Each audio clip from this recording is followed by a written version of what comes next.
कर्नाटक के मुख्यमंत्री बसवराज बोम्मई कह रहे हैं कि उत्तर प्रदेश में योगी आदित्यनाथ की सरकार दोबारा चुन के आई ना, ऐसे ही कर्नाटक में हमारी सरकार दोबारा चुन के आ जाएगी।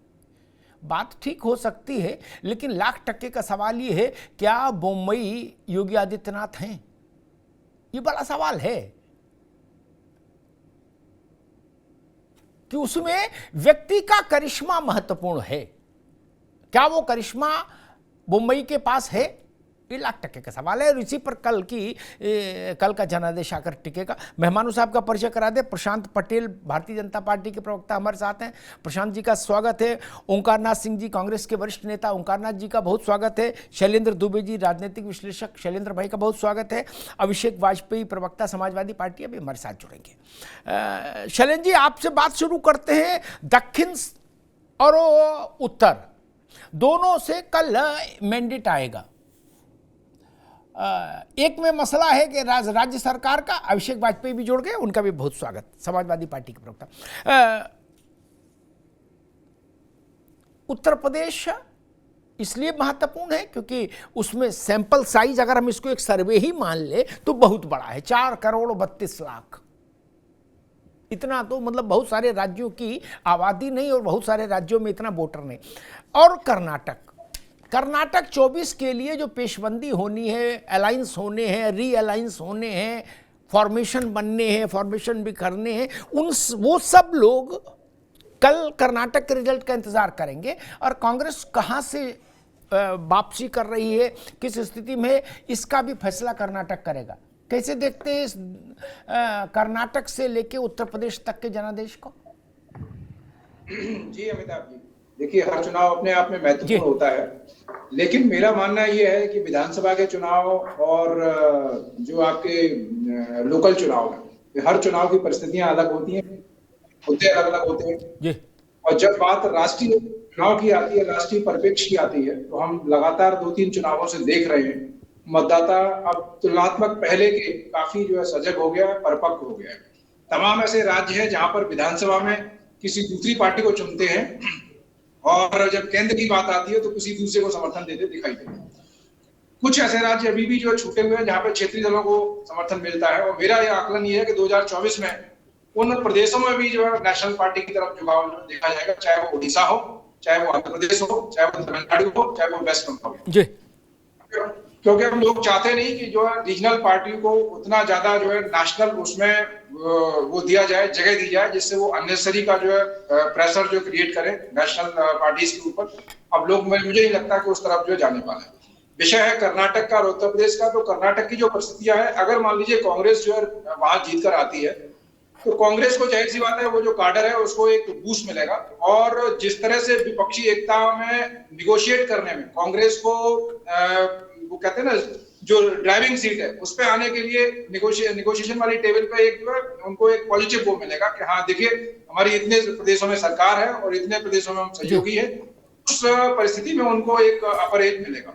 तो अगर भाजपा जो है पुनरावृत्ति करती है तो जाहिर सी बात है कि कांग्रेस का काडर भी जो है डिमोरलाइज होगा और तमाम जो क्षेत्रीय दल है जो विपक्षी एकता के नाम पर एक साथ आने का प्रयास कर रहे हैं तो कांग्रेस के ऊपर दबाव बनाते दिखाई देंगे। रहा प्रश्न उत्तर प्रदेश का, तो उत्तर प्रदेश में तो जाहिर सी बात है कि वहां पर अगर समाजवादी पार्टी कुछ अच्छा कर पाती है तो आने वाले समय में जो है थोड़ा उनको जो है मनोबल बढ़ेगा। अदरवाइज अगर वो अच्छा नहीं करते हैं तो कुछ नहीं होगा, वो तो सीधा सीधा वहां पर जो है भाजपा को लाभ मिलता दिखाई देगा। ठीक शैलेंद्र जी, राजनीति मुझे लगता है सारा खेल होता है, या सारा नहीं तो एक बड़ा हिस्सा उसका होता है, मेरी बात से मेरे मित्र लोग सहमत होंगे, परसेप्शन का। ये ठीक है, केंद्र का चुनाव अलग, उसकी भावभूमि अलग होती है, लेकिन ये सच है राज्यों के परिणाम पार्टी को एक परसेप्शन देते हैं, पार्टी के काडर को एक आत्मबल देते हैं, नेता को पैरों में मजबूती देते हैं खड़े होने के लिए। ये सब वहीं से आता है। राजनीति में जय आपको आत्मविश्वास देती है, पराजय आपके आत्मविश्वास को हिलाती है। ओंकारनाथ सिंह जी, कर्नाटक में कांग्रेस अपने को कहां देख रही है, एक और दूसरा उत्तर प्रदेश इसलिए महत्वपूर्ण है क्योंकि अगर 24 के परसेप्शन को सामने रखें तो 80 सीटें हैं यहाँ। कांग्रेस को यहां भी बढ़ना होगा अगर उसको 24 में अपने लिए कोई अच्छी संभावना देखनी है। इसलिए ये चुनाव यहां के भी महत्वपूर्ण है कांग्रेस के लिए। ओंकार जी। अमिताभ जी, कर्नाटक का चुनाव और नगर निगम का चुनाव दोनों हो चुका है, अब कल रिजल्ट आना बाकी है जी। कर्नाटक के चुनाव में हम सब लोग पहले से मुतमईन थे कि अभी हमारी स्थिति बहुत अच्छी होगी, और समाचार पत्र भी बता रहे थे कि भारतीय जनता पार्टी की सरकार की हालत बहुत खराब है। अब कल जो चुनाव हुआ उसमें जो भी आकलन आए जो बता रहे हैं कि हम सरकार की तरफ बढ़ रहे हैं बनाने की तरफ, हमारा भी यही है कि हम कर्नाटक में सरकार बनाएंगे, एक अच्छी मेजॉरिटी है हमारे पास। जहां तक उत्तर प्रदेश की बात है जी। मैं चाहता हूँ अमिताभ जी, आपको ताजुब होगा कितनी सीटें मिलेंगी कितनी नहीं मिलेंगी, लेकिन हमारा कोई ऐसा जिला नहीं था जहां हम 2-3 विधान वो नगर पंचायत और नगर पालिका परिषद पे अच्छी तरह से न लड़े, क्योंकि मैं कंट्रोल रूम का इंचार्ज था जो चुनाव में नेताओं को भेजते हैं सभाएं कराने के लिए, और इस बार पार्टी ने कोई उनको पैसा नहीं दिया। पार्टी का पैसा न देने के बाद जो सदस्य जो व्यक्ति जो प्रत्याशी चुनाव लड़ रहे थे वो बार बार नेताओं के आगमन के लिए उनकी सभाओं के लिए मेरे पर जो जोर डाल रहे थे और मैं उनको वहां भेज रहा था। एक सभा कराने में खर्च भी होता है, ये आप अच्छी तरह से जानते हैं। तो इसका सीधा सीधा मतलब है कि वोटर हमारा बड़ा है, और हम मैं समझता हूँ कोई शायद ही ऐसा जिला हो जहाँ की 1, 2, 3 नगर पंचायत नगर पालिकाओं पे हम विजय न प्राप्त करें। अब ये समय बताएगा, क्योंकि जो हमारे प्रत्याशी जितने कॉन्फिडेंट थे और जिस तरह से वो कह रहे थे वो बात में पता लगेगा।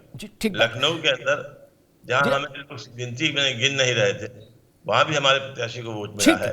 ठीक है ठीक है आगे दोबारा में नहीं, अब आप पूरा डिटेल में फर्स्ट राउंड में नहीं, दोबारा में आते हैं उसी विषय पर। अभिषेक वाजपेयी जी,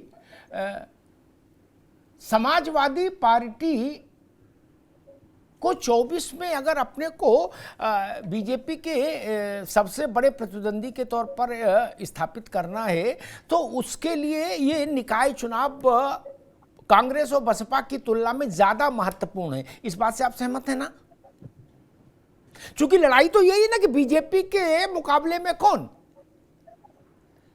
तो उस दृष्टि से समाजवादी पार्टी को अपने को और ज्यादा मजबूती के साथ खड़ा करना होगा।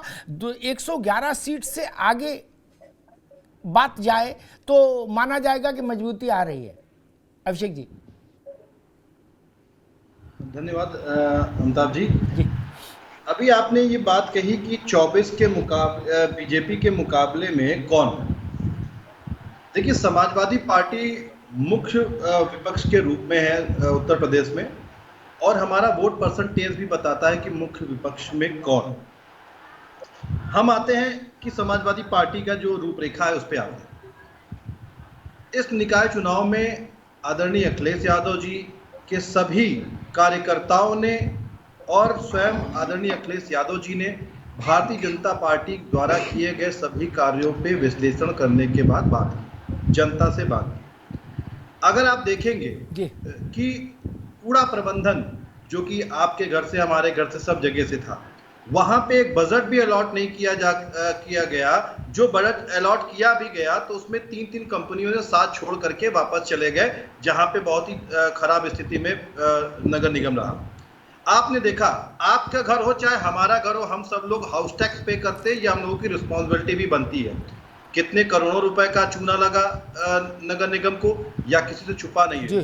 क्योंकि जो निकाय चुनाव होते हैं उसमें जो सड़क गली मोहल्ले के जो नालियां जो भरी हैं बजा रही हैं, या और भी चीजें हैं, बिजली, CSC सेंटर, PSC सेंटर, इन सब चीजों के रिगार्डिंग हम लोगों ने विश्लेषण किया और क्या सरकार ने काम किया, उन पे काम हमने किया है और जनता के बीच गए। सबसे इंपॉर्टेंट चीज, आप आदरणीय मुख्यमंत्री योगी आदित्यनाथ जी की बात देख लीजिए।